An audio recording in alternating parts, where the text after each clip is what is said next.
तो बच्चों, Shri Vashishtha coaching classes में आपका स्वागत है। कक्षा 8वीं 8 ग्रेड, अध्याय 12 गुणनखंड।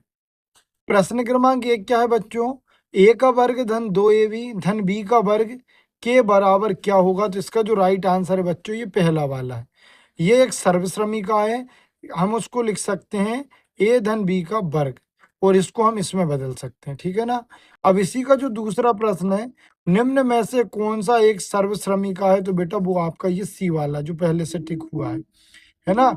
क्या होता है? ए का वर्ग ऋण बी का वर्ग बराबर होता है ए धन बी, ए ऋण बी। अपन इसको हल करेंगे तो ये आ जाएगा, और इसको हल करेंगे तो अपन ये ला सकते हैं, ठीक है ना। बाकी ये तीनों के तीनों रूप कैसे हैं? गलत हैं। प्रश्न क्रमांक 3 है बच्चों, वो क्या दे रखा है? 8x धन 8/8 का सरल रूप क्या होगा? तो ये भी बहुत आसान है। देखो टिक, राइट टिक तो ये लगा हुआ, करेंगे कैसे? देखो अपन इसको लिख सकते हैं 8x धन 8/8। तो इसमें से क्या कॉमन आ जाएगा? 8। तो यहाँ क्या बचेगा? x, यहाँ कुछ नहीं बचेगा तो 1, और नीचे ये वाला 8, तो 8 से 8 कट जाएगा तो बचेगा x धन 8, जो कि आपका राइट आंसर आपका ये दे रखा है। अब इसी का उसने जो प्रश्न क्रमांक 4 बोल रखा है, वो क्या दिया है आपको? x का वर्ग धन 8x धन 16 के बराबर है। तो इसमें बेटा एक सर्वश्रमिका लग रही है। क्या लिखा है? x का वर्ग, 8x को मैं लिख सकता हूँ 2 चौके 8 x, और 16 को लिख सकता हूँ मैं 4 का वर्ग, ठीक है ना। बस वही आइडेंटिटी बन गई। देखो a का वर्ग धन b का वर्ग धन 2, a का काम x कर रहा है और b का काम ये 4 कर रहा है, तो इसको हम लिख सकते हैं a धन b का होल वर्ग। ये a का काम करेगा, ये b का, मतलब इसका जो राइट आंसर है आपका ये बी वाला होगा। प्रश्न क्रमांक 5 क्या है बच्चों? एक आयत का क्षेत्रफल x का वर्ग धन 8x धन 15 इकाई है। यदि इसकी चौड़ाई x धन 5 है तो इसकी लंबाई क्या होगी? तो हमें एक बात का ध्यान रखना बच्चों, क्षेत्रफल बराबर होता है, क्षेत्रफल बराबर होता है लंबाई गुणा चौड़ाई, ठीक है। तो हमने सबसे पहले तो यहाँ देखा कि भाई क्षेत्रफल कितना दिया उसने, x का वर्ग धन 8x धन 15। लंबाई कितनी दी है तो वो हमें क्या करना है? बताना है। और चौड़ाई हमको कितनी दी है बच्चों? तो वो दी है हमको x धन 5, ठीक है। अब इसको हमें हल करना है। तो बेटा हमेशा याद रखना, आप जब आप इसको हल करोगे तो ये हो जाएगा आपका x धन 3 और x धन 5 बराबर लंबाई गुणा चौड़ाई। अब आपको लग रहा होगा सर ने ये कैसे कर दिया? तो ये बेटा जब अपन आगे क्वेश्चन करेंगे तो इनको सबको मैं सोल्व करना सिखाऊंगा कि करते कैसे। अभी तो मैं केवल इनके आंसर बता रहा हूँ आपको। तो देखो अब हमें पता है कि सर गुणा का उल्टा होता भाग, तो ये यहाँ जाएगा। तो क्या लिख देंगे? x धन 3 x धन 5 बराबर लंबाई, और ये वाला जो है ये आ जाएगा नीचे x धन 5। इससे ये कट जाएगा तो लंबाई कितनी आ जाएगी हमारी?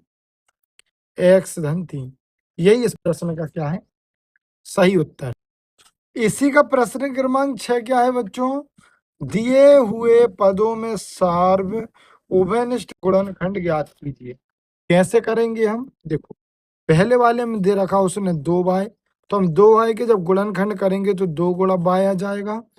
और जब हम 24 के करेंगे, 24 एक्स वाई के, देखो 24 के जब आप ऐसे फैक्टर करोगे, 2 से करोगे 12, 2 से करोगे 6, 2 से करोगे 3 और 3 से करोगे 1, मतलब लिख सकते हैं 2 गुणा 2 गुणा 2 गुणा 3 गुणा x गुणा y। बताओ दोनों में क्या उभयनिष्ठ है? एक तो 2 है और एक दोनों में क्या है? y है। तो मतलब इसका आंसर आ जाएगा सार्व उभयनिष्ठ। कितना हो जाएगा आपका? 2y। यही इसका सही। जो दूसरा वाला है बच्चों, वो क्या दे रखा है आपको? 21ab और 49ab का वर्ग, ठीक है। अब हम इसको भी हल कर देंगे। तो देखो 21ab को हम लिख सकते हैं 3 गुणा 7 a गुणा b। 49 को हम क्या लिख सकते हैं? तो हम लिख सकते हैं 7 गुणा 7 a गुणा b गुणा b, है ना। क्योंकि भाई यहाँ देखो बी का वर्ग लगा है, तो लिख दो यहाँ पर सार्ग गुणनखंड। क्या होगा, तो देखो दोनों में एक 7 कॉमन है, 7 लिख दो, एक ये वाला एक कॉमन है और एक ये वाला कॉमन है। यही इस प्रश्न का क्या होगा, सही आंसर होगा। अब इसी का जो प्रश्न क्रमांक 7 है बच्चों, वो आपको क्या दे रखा है, निम्नलिखित का विभाजन करिए। और उसने आपको पहले दे रखा है 12x ऋण 48 और भाग मतलब होता नीचे ले जाना, तो मैंने इसको नीचे ले आया। बस इसको हल कर देना है। आप चाहे तो उभयनिष्ठ भी ले सकते हैं या इसको अलग अलग कर दो। देखो मैं क्या कर रहा हूँ, 12x के साथ एक बार 6 लिख दिया और एक बार 48 के साथ भी 6 लिख दिया। तो 6 एकम 6, 6 दूनी 12, तो 2x बचेगा, 6 एकम 6 से 6 का पहाड़ा 8 बार पढ़ेंगे तो 6 8 48। यही आपके प्रश्न का सही उत्तर होगा। ठीक है, अब दूसरा आपको उसने क्या दे रखा है बच्चों, इसी का जो दूसरा वाला है वो दिया है ऋण 36y का घन, भाग वाले को नीचे लिख देंगे हम। तो देखो यहाँ 2y है, तो उससे अपन 3y को काटेंगे तो 1y बचेगा, 9 एकम 9 और 9 चुके 36, तो यह जाएगा ऋण 4y। ये इसका सही आंसर है। चैनल को लाइक करें, सब्सक्राइब करें, हमारा सपोर्ट करें। Thank you for watching.